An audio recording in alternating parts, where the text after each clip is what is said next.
What's the crack, everybody? Welcome back to the channel. Cards Everywhere here, bring you another weekly league deck profile. Today I bring you a space technology deck, as it is one of the arenas this week.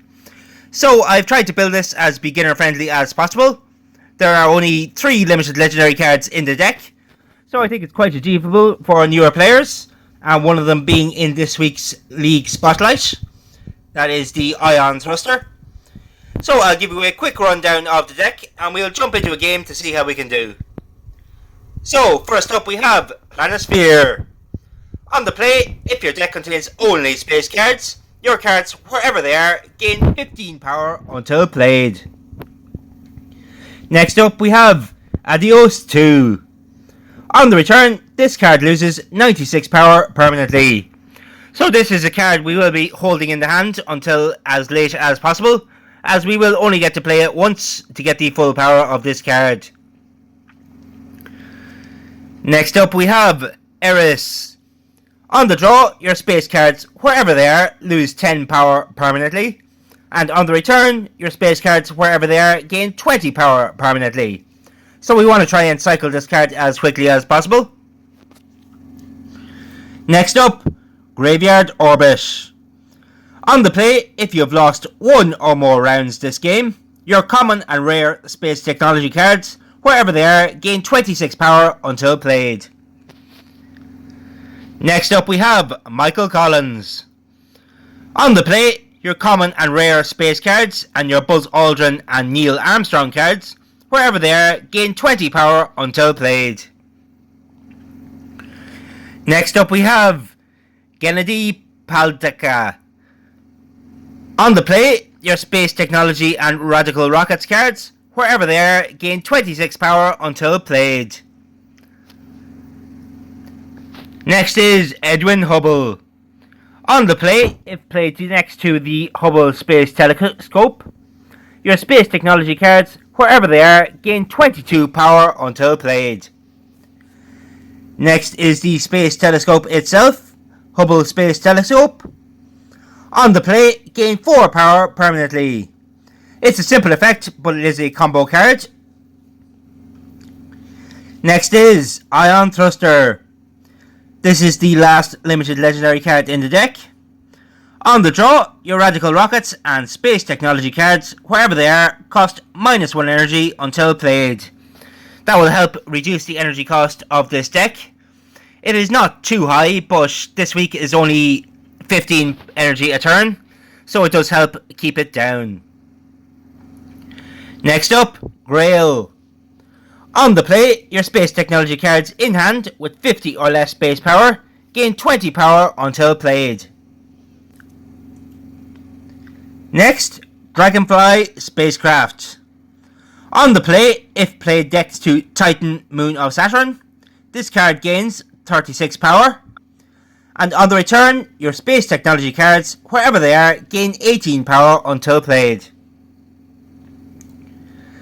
Next is another energy saving card, the Very Large Array. On the return, your space technology cards, wherever they are, cost -1 energy until played. Next up, Cube Stats. On the play, your cards, wherever they are, with 4 or less space energy, gain 10 power until played. Next we have Ingenuity. On the return, gain 50 power next turn, and your space cards, wherever they are, gain 13 power next turn. So this is a card you want to play on the last turn of a round if you are losing, or winning, as it will benefit you most in the next round of the game. Next up we have James Webb Space Telescope. On the play, a random space card in your hand gains 35 power until played. Next we have Mars Rover Curiosity. On the draw, your space technology cards in hand gain 15 power until played. Second to last is Saturn V. On the play, your Lunar Module Eagle card in hand gains 30 power this turn. And lastly we have Aerogel. On the draw, your space cards in hand with 4 or less space energy gain 7 power until played. So guys, that is the deck. I would say it's a mid-range deck. It probably won't do too well in the higher tiers, but I think it will be good enough up until maybe rank 4 or 5. As you can see, I'm in rank 10 at the moment. I didn't have a lot of time last week, so I wasn't able to climb up to rank 1. But hopefully this week I'll be able to catch back up, as I don't want to let it fall too far behind. But I've tested this game out. I tested this deck out once or twice. It had mixed results. It did lose to the Ancient Egypt cards, but I did manage to beat a Paleontology deck. So I would say it's a very mid-range deck. So it looks like we got a decent starting hand. So we will play our Eris, the Ingenuity, and we'll play the Aerogel as well. Only 83 to start with. Looks like we are playing against the Ancient Egypt cards, so this will be a tough matchup. And we don't have our arena till the very last round of the game, so we have to try and win at least the first 2 rounds. So let's see what we got here. We have Grail.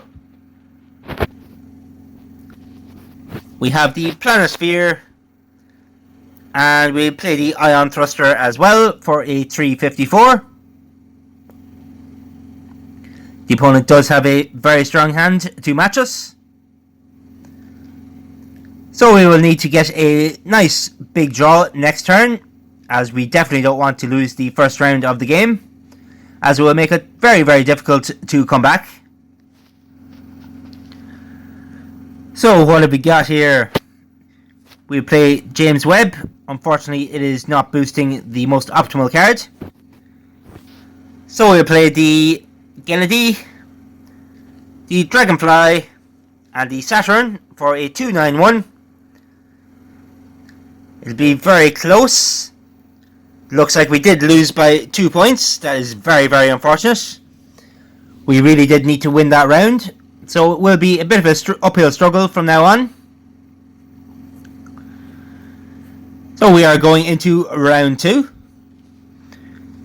We do have our Adios card that might be beneficial to us. So we'll play our James Webb. Again, it is not boosting the most optimal card.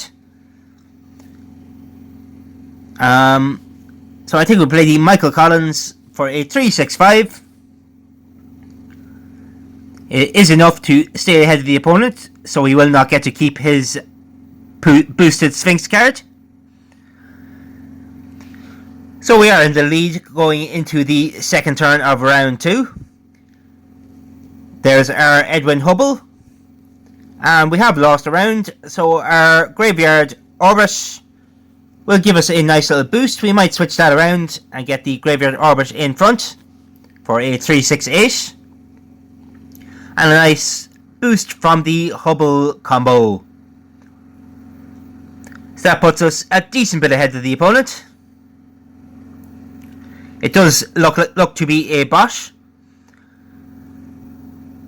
So we'll play our Eris, get that right around. Play the very large array. And I think we'll play the Ingenuity to give us a leg up in the next round. So it looks like we did win round 2. So the Ingenuity will be doing a little bit of work for us. And we have the cost of our cards reduced by 1 energy. So that will make things a lot easier going forward. We'll be able to play all the cards we want. And as you can see, our Adios card has 300 power in hand. So we'll play the Grail in the second slot. And we'll play the Cube Stats for a 552. Looks like the opponent did beat us out this round. But as you can see, the deck does have a lot of boost cards. Unfortunately, most of them are not permanent boosts. So let's see what else we can do here. So we have our Dragonfly, the Aerogel, and the Gennady for a 501. Again, the opponent beat us out, so we might have to play our Adios next turn to guarantee this win, and then rely on the Arena bonus to finish out the game. The spacecraft will be boosting all of our space technology cards by 18. So I think we'll play the Ion Thruster, the Lunar Module, and the Adios for a 771. Just to assure the victory. And it looks like we did need to play the Adios card. So that will be a dead card next time we draw it. But at least we have won round 3. So I will be playing mostly boost cards this round.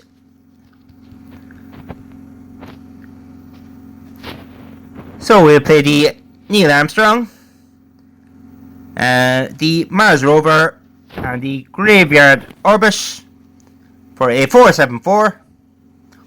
I don't expect to win this round, so I will just be playing all of our weakest cards. So next up we'll play the Hubble combo with the Eris.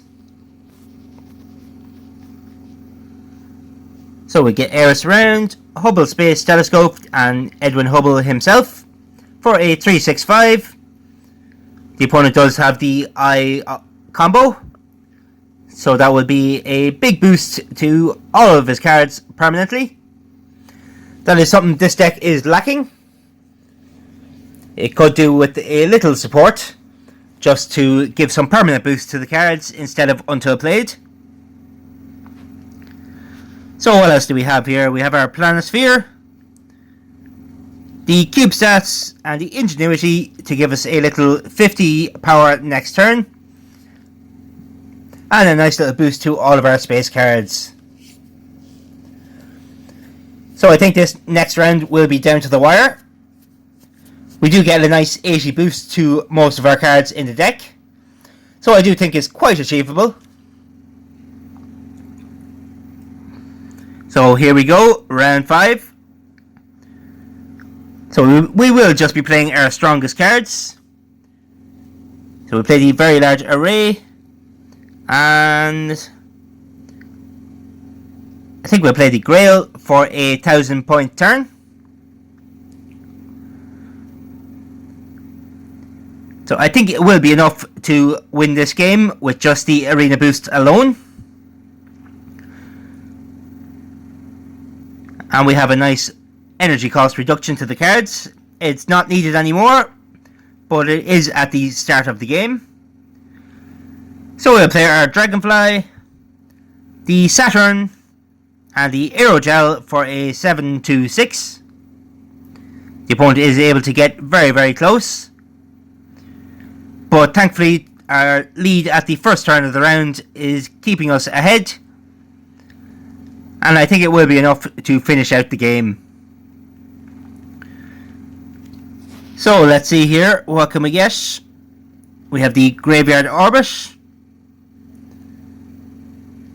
we have the Adios, and the Ion Thruster for a 747.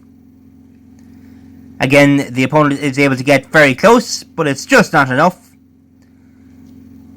So there we have it. It was a bit of a struggle, but we did win it. So again, this is a mid-range deck. I don't expect it to take me too far, but it is quite buildable to the newer players, so I did think it would be worth showcasing. And that's the deck, guys. Don't forget to leave a like and subscribe if you did enjoy. And Cards Everywhere out.